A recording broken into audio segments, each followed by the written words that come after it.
Hi, good morning. How are you? My name is Alejandra Dingler. I'm here in another YouTube video with Scientology sermons. And today we're going to talk about a subject that I find really interesting. It's going to be a very fast video, but it talks about the Supreme Being. L.Ronald Hubbard is going to tell you what Scientology and what he thinks about a Supreme Being. What do you think about this? You can leave some comments. So we're going to begin.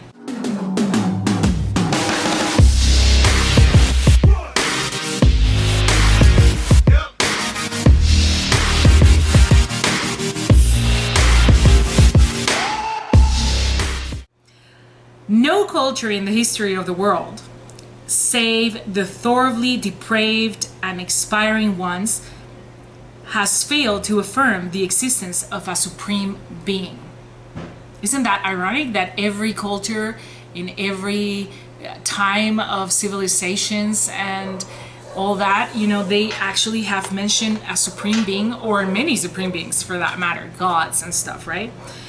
It is an empirical observation that men without a strong and lasting faith in a supreme being are less capable, less ethical, and less valuable to themselves and society.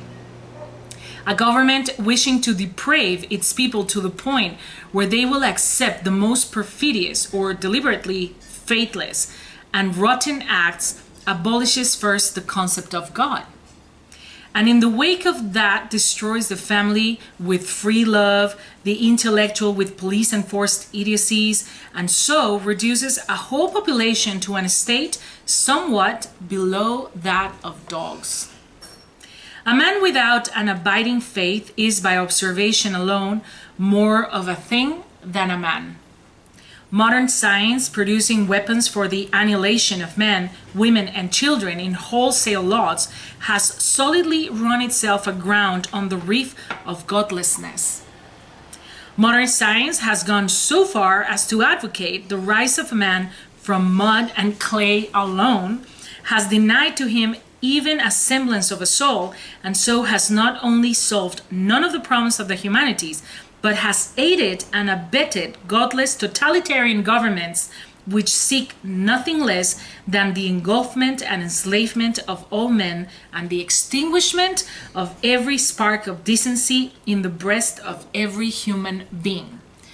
It doesn't matter who or what you believe in, but the lack of belief on any supreme being, on any God whatsoever, has shown that people tend to be less ethical and less capable. They don't have family values, etc. There might be exceptions to this, of course, as everything is not a rule.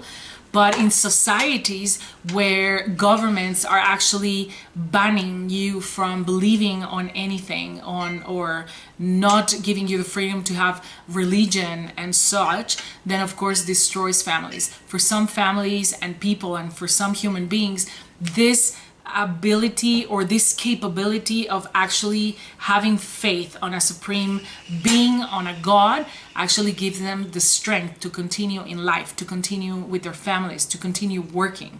Does it make sense? And one should never ever ridiculize or minimize this power of faith of people.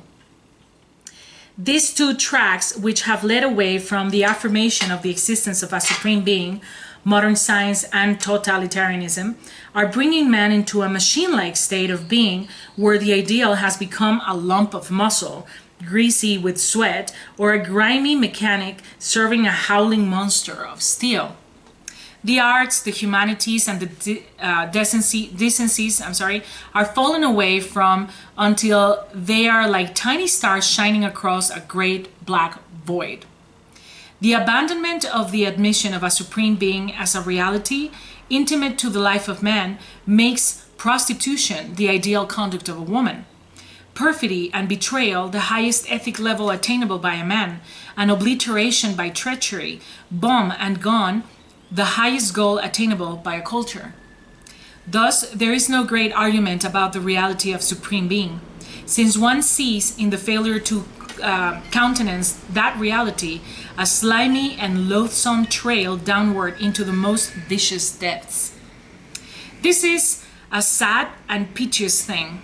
No empire one has studied in any former day had ever become so depraved and godless and its senility as the overall average of the societies of men in the world today. It is no wonder that an ideology which holds that man generation after generation can be molded into mindless machine parts, that there is no destiny for the individual beyond his place as an emotionless, rigidly held cog in a dully, hopelessly grinding social wheel, commands of its minions the destruction and eradication from any society of the producer, the individualist, the thinker, or any noble man.